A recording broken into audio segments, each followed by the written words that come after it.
Bueno,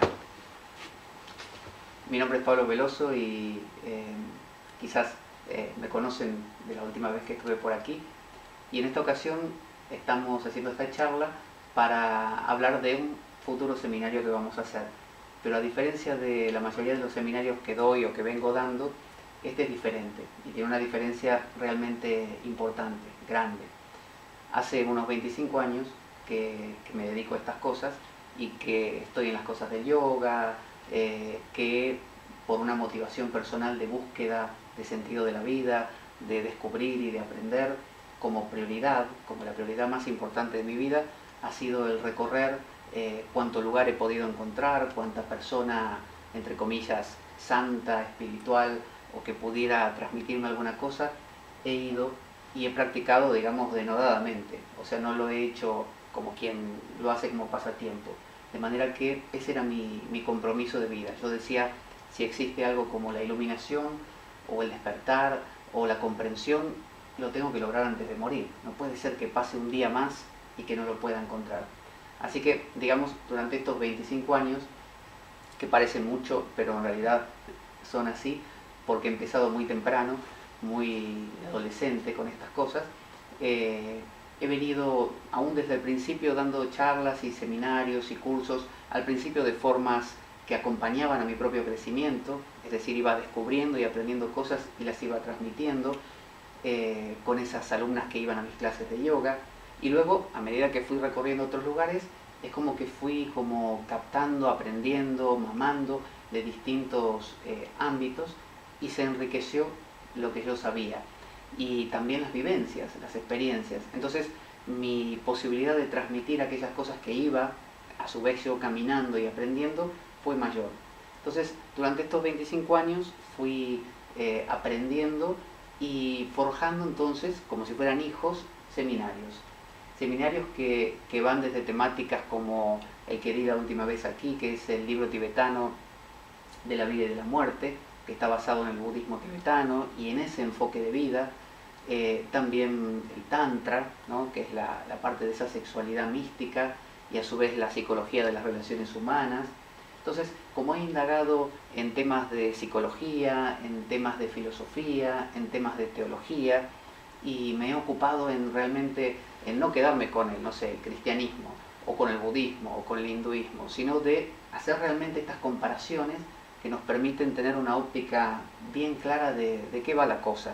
Porque a veces uno, si se cierra a su cultura, ¿no?, a lo heredado, y no tiene punto de comparación, es como que uno se queda corto.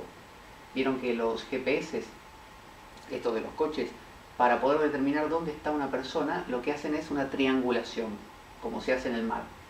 Una triangulación implica coger unos 3, por lo menos, a veces 4 satélites y definir, tirar como una especie de rayo hasta el punto donde uno está y definir a través de los 3 dónde está precisamente uno. Entonces a veces este estudio y este caminar por distintas vertientes del saber permite que uno más o menos empiece a descubrir más finamente de qué va la cosa. Entonces durante 25 años hice esto y eso dio origen, como les contaba, a distintos seminarios. Y los fui dando y los sigo dando a lo largo del tiempo, y estos seminarios implican, no sé, temas como el tarot, inclusive tarot psicológico, porque me ha gustado mucho esta parte esotérica y la simbología y lo místico, la astrología, hasta seminarios que parecen diferentes pero que tienen la misma esencia, como el canto armónico, que es esta cuestión de cantar 2 sonidos al mismo tiempo con la voz, es decir, hacer acordes con la voz, y también el didgeridoo, que es un instrumento aborigen de los australianos, que es muy meditativo, y luego todo lo que tiene que ver con el yoga, seminarios de asana, posturas de yoga, que he formado durante mucho tiempo a profesores, a monitores, pranayama, técnicas de respiración, kriya, técnicas de limpieza corporal, que a su vez afectan por una cuestión de resonancia al pensar, a la mente. Y entonces todos estos seminarios, que los he dado en cada ocasión separadamente, ahora se vuelcan en un solo seminario, que es esta propuesta de Vivir sin Sufrir. Vivir sin Sufrir parece un título muy de publicitario, como de venga a vivir sin sufrir, ¿no? O deje de sufrir. Y alguna persona al oír este título dijo, bueno, eso es una secta, ¿no es cierto? Pero nace con un grupo de Facebook. Tenemos un grupo en Facebook que se llama así, Vivir sin sufrir. Y es un título que despierta mucho la inquietud, porque uno se pregunta, por un lado, ¿vivir sin sufrir es posible? ¿No? Por otro lado, es atractivo para el debate, porque las personas empiezan a cuestionarse. Unos dicen, sí, para mí es posible porque existe el testigo, el ser, puedo estar en una actitud de observación de los pensamientos sin implicarme. Otro dice, no, es imposible porque el sufrimiento es intrínseco a la vida. Todo ser humano sufre porque por naturaleza su condición le hace ser así. Entonces, en este seminario no tratamos un tema en particular, no nos ocupamos de un tema, sino que lo que hacemos es tener unos lineamientos generales, donde utilizamos unas frases, que son frases que solemos publicar en este grupo de Facebook, enmarcadas en una imagen con una frase que da a pensar. Y yo lo que voy a hacer en estos encuentros es traer algunas frases ya preestablecidas con las que vamos a hacer un recorrido. Y esas frases nos van a permitir, a través de cosas como herramientas, como por ejemplo cuentos. Los cuentos son una manera de explicar algo de una forma, como dice, por ejemplo, creo que Anthony de Melo lo decía, cuando uno dice una verdad directamente, a veces uno puede rechazarla. Por ejemplo, una persona dice, ¿qué debo hacer para ser feliz? Uno le dice, tal cosa. No me gusta, ¿no? Porque la ve venir, siente lo que el otro le está diciendo, lo entiende intelectualmente, entonces pone una pared delante. Pero el cuento es algo que no revela su sentido inmediatamente. El cuento queda ahí, como rebotando, como si uno lo estuviera masticando, como un chicle. Y vieron que a veces hay esos chicles que adentro tienen otra cosa, como que tienen un juguito, un zumo, un sabor. Y al rato recién se revela. Entonces el cuento es así, uno se lo contaron y uno dice, mira qué divertido, qué lindo, es interesante. Y al rato dice, claro, el sentido era este, y pega fuerte. O quizás uno después anda caminando por ahí, se encuentra con amigos, está charlando, y algo que pasa en el momento le hace acordar al cuento y dice, este era el sentido del cuento. Y ese cuento es como un caballo de Troya.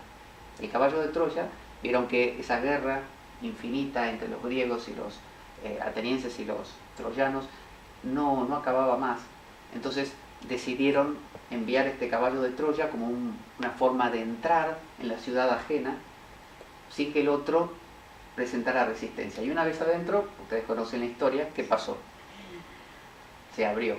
Y cuando se abrió el caballo de Troya salieron guerreros que abrieron las puertas, entraron todos los demás y ahí vencieron. Entonces, a veces nuestra mente presenta resistencias a comprender, a cambiar, a variar, y esas resistencias no se pueden lograr con una explicación directa. A veces nos dicen cómo es algo y nosotros ponemos una pared y decimos no me interesa. Pero si me cuentan un cuento o un chiste, a veces un chiste, que nos parecen cosas tan cotidianas, el chiste juega, ¿saben con qué? Con el absurdo. Los chistes nos causan gracia porque nos sorprenden. El chiste es cuando algo tiene un remate, viene una historia y de repente uno piensa que va a pasar tal cosa y le dicen, y entonces le dijo tal cosa. Y uno no se lo esperaba eso y se ríe. Entonces, lo sorpresivo, lo misterioso, eso es el chiste y el cuento. Entonces el cuento es una herramienta que vamos a utilizar mucho a raíz de estas frases. O sea, planteamos la frase, la escribimos y vamos viendo entre los concurrentes qué opina cada uno y lo vamos trabajando. Entonces estos cuentos nos van a servir mucho para este fin. También otra cosa que vamos a hacer son ejercicios. Ejercicios no significa ejercicios físicos, sino que hay veces que hacer cosas simples, pero vivenciales. Cosas simples que uno puede hacer como trabajar a veces con un compañero, a veces individualmente, y hacer alguna cosa, que sea escribir, no sé, trabajar con un espejo, jugar con distintas cosas que pueden darnos a sentir aquello que solo eran palabras. Entonces hay veces que hasta que uno no lo hace, no lo siente, no lo incorpora. Entonces a veces pasa con las posturas de yoga, que basta que uno las haga para descubrir que tenía rodillas, por ejemplo, o espalda. Entonces hay veces que uno necesita hacer la cosa para que realmente uno lo sienta. Es como si una persona dijera, para mí la Tierra es plana.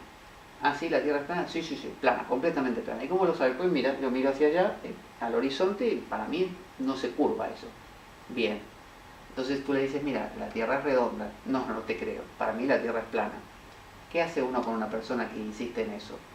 La única forma es decirle, bien, hagamos una cosa. Este es el punto de partida. Vamos a caminar, vas a caminar derecho, pero sin desviarte. Derecho, derecho, derecho, hasta que yo te diga. Entonces la persona camina, camina, camina y pasará, no sé, meses caminando. Y tarde o temprano llegará al punto de partida. Y uno le dirá, ¿y era redonda o plana? Y la persona dirá, era redonda.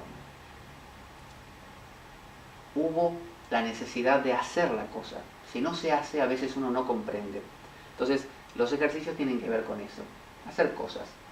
Por ejemplo, una cosa muy simple es esta, miren, vamos a probar algo. Vamos a cruzarnos de brazos un instante, así. Eso es fácil, ¿no? Ahora, desarmémoslo un instante y crucémonos justo al revés.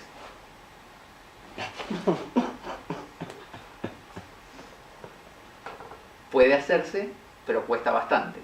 Entonces, hasta que uno no lo intenta y dice, pero la verdad que no sé, no estoy ni seguro de si realmente me lo crucé bien o no, porque estoy tan habituado a cruzarme de esta manera que me dicen, crúzate, y es fácil, que si me dicen, crúzate de la otra, y uno dice, pero la mano realmente va ahí, esta quedó acá rara. Entonces, hasta que uno no hace una cosa por el estilo, uno empieza a reflexionar acerca de lo que es, por ejemplo, en este caso, un hábito. Esto es un hábito. Yo aprendí a hacer esto y lo hago tan automático que ni me entero. Pero cambiar mi hábito, o sea, hacerlo de otra manera, al principio me suena tan raro, si toda mi vida fue de una manera, es tan raro ser de otra, ¿no? Cuesta tanto a veces cambiar, cuesta tanto caminar por otros terrenos, pero gracias a Dios uno no es un tranvía o un tren que anda en rieles y no puede nunca desviarse de ellos, sino que es más como un autobús o un coche que realmente sí puede girar. Pero uno a veces vive convencido de que soy un tren y voy de la parada tal a la parada tal. Hago paradas en el medio y no puedo desviarme. Porque lo aprendí así, porque mi abuelo era así, mi padre era así, mi tío es así, mi madre es así. Y en realidad, aunque esto sea lo más habitual, mira, yo puedo hacer de la otra manera. Entonces, hacemos cuentos, hacemos ejercicios y esos elementos nos van a permitir entonces ir comprendiendo. Y a su vez, una cosa más que vamos a agregar es la interacción. Interacción no significa estar abrazándose ni nada por el estilo. Interacción significa que en lugar de ser un monólogo, de ser algo que yo doy o yo explico, es algo que es participativo. Y la idea es que estas frases no sean frases fijas, que yo traigo las siguientes frases y vamos a trabajar sobre ellas. Y nadie dice nada y las trabajamos esas. Sino que alguien puede levantar la mano y decir, mira, yo estoy haciendo meditación Zen, ¿no? Zen con Z. Y me pasa tal cosa o me gusta tal otra, ¿me podrías contar algo de la meditación Zen? Entonces ya la temática se enfoca por ese lado, durante un rato. Y otro dice, yo he oído, no sé, de la práctica tántrica, o yo he oído acerca de que las posturas de yoga sirven, ¿entienden? De esa manera, todo ese bagaje de seminarios que yo he venido dando pueden volcarse de manera viva en un encuentro que dura varias horas. Entonces da tiempo para trabajar las temáticas que yo voy trayendo y a su vez que cada uno vaya planteando cosas, porque imagínense que hay cosas personales también. Si una persona dice, por eso el título, vivir sin sufrir, es la vida, una persona dice, mira, yo tengo problemas con mi hijo, tengo problemas con mi pareja. Obviamente no vamos a tratar temas personales de manera extensa, no es que la persona va a decir, sí, porque a mí me molesta que mi hija me diga tal cosa, porque cuando yo le digo tal otra, me responde de tal manera.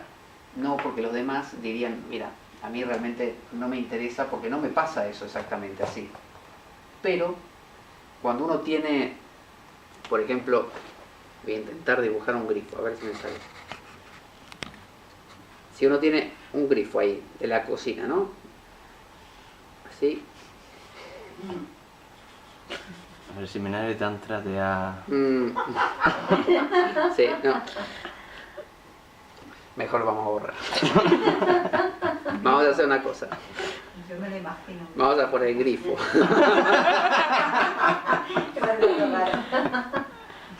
Mucha curva puesta. Sí. Cada casa tiene un grifo, ¿no es cierto? Y este grifo, en particular de esta casa, puede ser de metal, ¿no es cierto? Un grifo clásico de metal. Sí. Esta es mi casa, tengo un grifo de metal. En la casa de al lado hay otro grifo, pero este grifo es de plástico, por ejemplo. Y podría haber otro grifo de bronce, por ejemplo. Y así, ¿no? Cada casa va a tener un grifo distinto. Pero de cada grifo va a salir agua. De cada grifo sale agua. ¿De dónde proviene esa agua que sale del grifo? De la tubería. Esa tubería proviene de una fuente común, de una provisión de esa agua que puede provenir de distintas fuentes de la zona. Pero mi grifo es mío, pero el agua no es mía. El agua proviene de una, no sé, napa subterránea, de un pantano cercano donde la procesan y me la mandan, de un río. O sea que, por más que yo tenga mi tristeza o mi problema familiar y el otro tenga su problema familiar, que puede tener otro color como los grifos, el agua, es decir, la tristeza, el miedo, la ira, el enfado, no sé, la impotencia, son cosas comunes a todos. Entonces, aunque se planteen temáticas que sean personales, enseguida las llevamos a este plano, al plano de abstraerlo de eso y trabajar directamente la emoción. Entonces ahí sí, todos van a encontrarse reflejados en eso y van a decir, bueno, sí, yo también tengo miedos, yo también tengo fricciones con otros, a mí también me pasa eso.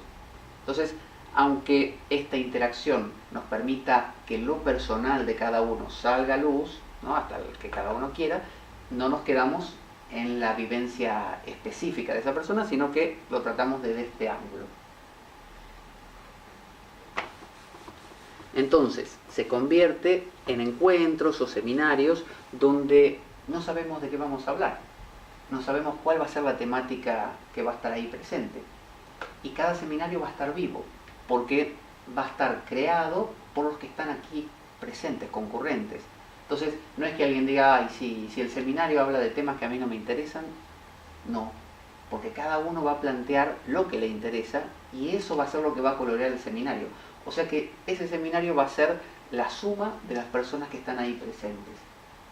Y va a venir, digamos, como una especie de convocatoria, van a venir a colación o para utilizarse como herramientas todos estos seminarios que vengo dando.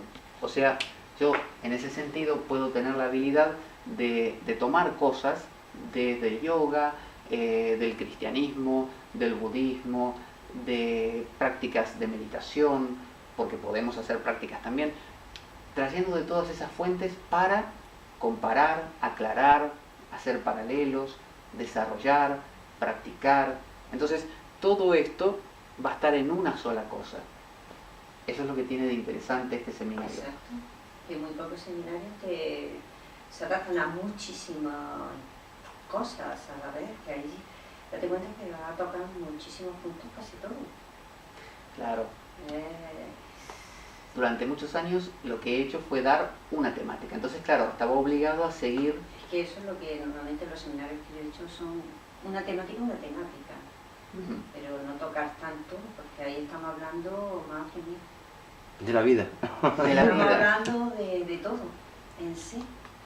Y lo que tratamos, esas frases que yo les decía, no son frases metafísicas, abstractas, como por ejemplo, existe el ser o el ego trascendente del yo superior. Sí. No. Son frases justamente completamente cotidianas.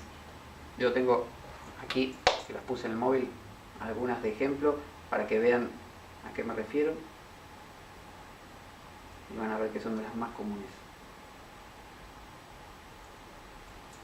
Por ejemplo, en esta imagen que hay un león con un leoncito más pequeño, el león es símbolo de poder, y dice, aún los fuertes y poderosos necesitan una caricia.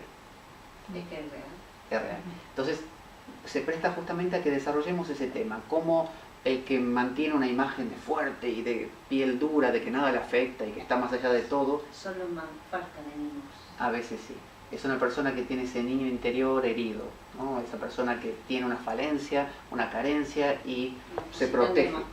Claro. Entonces, con eso podemos trabajar, ya sea como les contaba, con cuentos, con ejercicios. Después,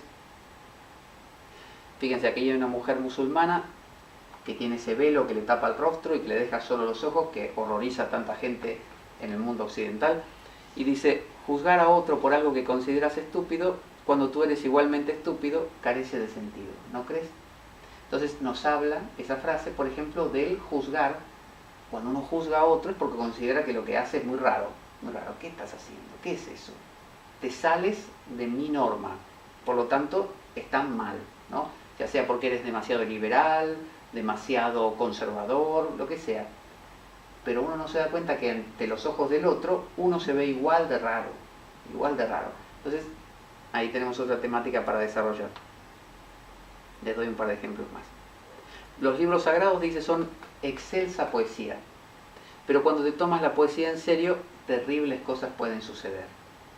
Entonces, ¿cuánta gente se aferra al libro? Y el libro no es solo la Biblia, ni libros así. El libro puede ser la ciencia. Y dice, no, lo que dice la ciencia, si lo dice, mira, lo dijo el científico tal, o me lo dijo el médico tal. Como me lo dijo el médico, palabra santa. Se aferran a veces a la palabra y no se permiten experimentar, sentir y decir, bueno, mi opinión también vale. No seré médico, no seré abogado, no seré, no sé, místico o teólogo, o economista, pero puedo opinar. Puedo contribuir con un granito de arena. No soy una especie de maniquí o de robot, de alguien muerto. Les doy un último ejemplo. Este es acerca de la oración. Dice, la oración es arte. Ora sin otro fin que la oración misma y te llenarás de gozo. Entonces, ¿cuánta gente practica la meditación, por ejemplo, para, como hacía yo hace muchos años, para alcanzar cierto estado de, ¿no? Y no, a veces no nos damos cuenta que el intentar meditar para alcanzar eso nos pone más nerviosos de lo que estábamos. Porque nos obligamos y decimos, pero ¿cómo? Hoy no medité lo que tenía que meditar. Medité 5 minutos menos. Y no me concentré como ayer. Ayer alcancé un estado que era inigualable y hoy no. ¿Cómo puede ser? Mañana me voy a poner. Mañana lo alcanzo y sobrepaso ese estado. Y mañana me pongo y claro, de tan tenso que estoy por alcanzarlo, menos que anteayer directamente. Entonces, estas frases son como puntos de partida para reflexionar, para practicar, porque siempre vienen a colación cuentos que aclaran y que hacen ese efecto, yo les digo, de que entra como caballo de Troya, ejercicios prácticos que podemos hacer, que van surgiendo, e interacción, porque cada uno va aportando lo que opina, y eso enriquece, porque si no es feo ser un oyente pasivo, y tener a veces dudas, o que a veces necesita uno decir, mira, yo lo veo de esta manera, y al otro eso le resultó fantástico, le aclara. Entonces esta es la idea de este seminario, de estos encuentros, que en realidad no tienen fin, porque lo que surgió en uno no tiene cabeza y pies, no tiene principio y fin. Simplemente engancha con el otro. Claro, Van enganchando. uno por no haber concurrido al primero no se pierde nada que en el segundo no pueda entender, porque cada uno está vivo. Es un poco lo que le llaman en la India el satsang o satsanga. Satsanga es una shanga, una reunión, ¿no? Una reunión con un propósito sat. Sat quiere decir, viene de la palabra satya, que quiere decir verdad, y también puro o esencial. Entonces es un encuentro que tiene como fin indagar, cuestionar, investigar en cuestiones muy, muy de base, muy profundas. Eso es un satsanga. Así que bueno, esa es la propuesta. Muy interesante. Muy Claro. interesante. Haremos algunas charlas más antes de comenzar lo que serán unos 15 días Acá Emilio es el que tiene Sí, las bueno, fechas. Pero hacer el taller cuando se haga. la idea sería hacerlo dentro de 15 días, el 16 concretamente, el domingo En el de dentro de 2 fines de semana.